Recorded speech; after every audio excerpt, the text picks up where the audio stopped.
اللہ کے رسول سے سنا کہ انسان کی سب سے مشکل رات قبر کی پہلی رات ہوتی ہے، جب دوسرے انسان، اس کے عزیز و اقارب، رشتہ دار، دوست مرے ہوئے انسان کو دفنا کے چھوڑ کے چلے جاتے ہیں تو وہ انسان روتا رہتا ہے۔ ہر ایک رشتہ دار اور دوست کے پاس آتا ہے، اسے روکنے کی کوشش کرتا ہے کہ مجھے چھوڑ کے نہ جاؤ، لیکن افسوس اس کی آواز کوئی نہیں سنتا۔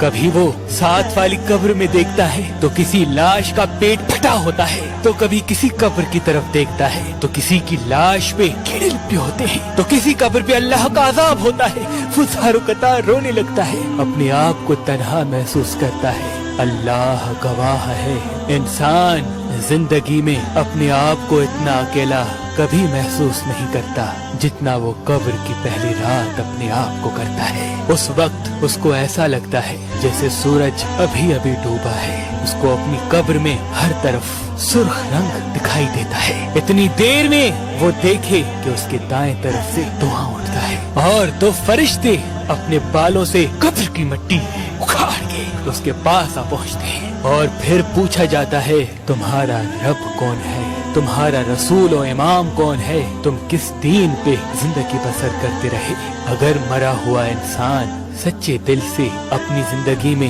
اللہ کو تسلیم کرتا تھا، اللہ کے دین پہ چلتا تھا، تو بے ساختہ وہ حق کہنے لگتا ہے، اور پھر فرشتے اس کے لیے اللہ کے حکم سے کہتے ہیں انتظار کر، جلد تمہارے اعمال تمہارے پروردگار عالم کے پاس پیش کیے جائیں گے، اس دن جس دن کا تمہیں بتایا گیا تھا۔ لیکن اگر اس انسان کے اعمال بد ہوتے ہیں اور وہ اللہ اس کے دین پہ ایمان نہیں رکھتا تو اس وقت وہ گھبرانے لگتا ہے، اور فرشتے غضبناک ہو کے کہتے ہیں کہ افسوس ہے، تمہاری زندگی میں تمہیں بار بار بتایا گیا تھا کہ جس طرح سے تم سے پہلے انسان مر چکے ہیں تم پہ بھی یہ وقت آئے گا، لیکن افسوس تم نے ان باتوں کو مذاق سمجھا، اور یہ کہا جاتا ہے کہ تمہارے اعمال جلد تمہارے پروردگار عالم کی دربار میں پیش کیے جائیں گے۔ اس وقت اللہ انسان کے اعمال کو زبان بخشتا ہے، اور جو انسان کے اعمال ہوتے ہیں اس کو صورت بخشتا ہے۔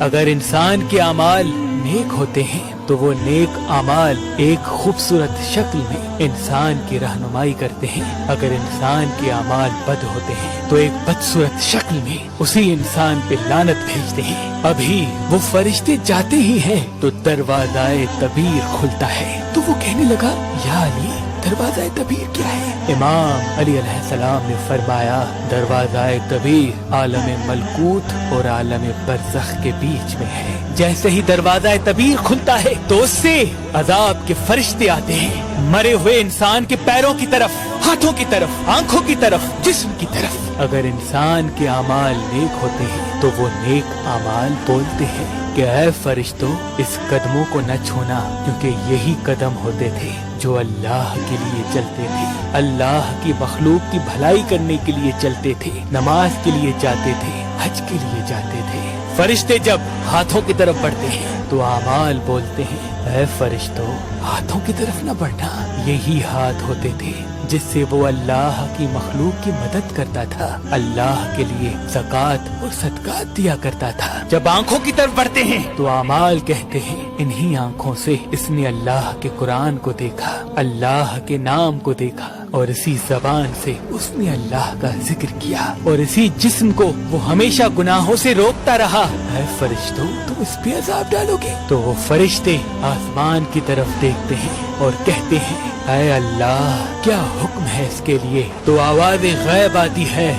کہ فرشتوں اس کی قبر کو جنت کا ایک باغ بنا دو، تب تک جب تک یہ ہماری خدمت میں روز محشر پیش نہ ہو۔ اور اگر اس انسان کے اعمال بد ہوتے ہیں تو جیسے ہی فرشتے اس کے قدموں کے قریب آتے ہیں اس کے بد اعمال کہتے ہیں یہی وہ قدم تھے جس سے وہ گناہوں کے لیے جاتا تھا، یہی وہ ہاتھ تھے جس سے وہ انسانوں پہ ظلم کیا کرتا تھا، یہی وہ آنکھیں ہیں جس سے وہ نامحرم کو گندی نگاہوں سے دیکھتا تھا، یہی وہ زبان ہے جس سے وہ انسان کے دل دکھایا کرتا تھا۔ اور وہ فرشتے پھر اللہ کی طرف دیکھتے ہیں اور آواز غیب آتی ہے کہ اس کی قبر کو دوزخ کی ایک خندق بنا دو۔ جس طرح سے اس نے اپنے جسم کے ساتھ میری مخلوق پہ ظلم کیا ہے، میری دی گئی نعمتوں کا غلط استعمال کیا ہے،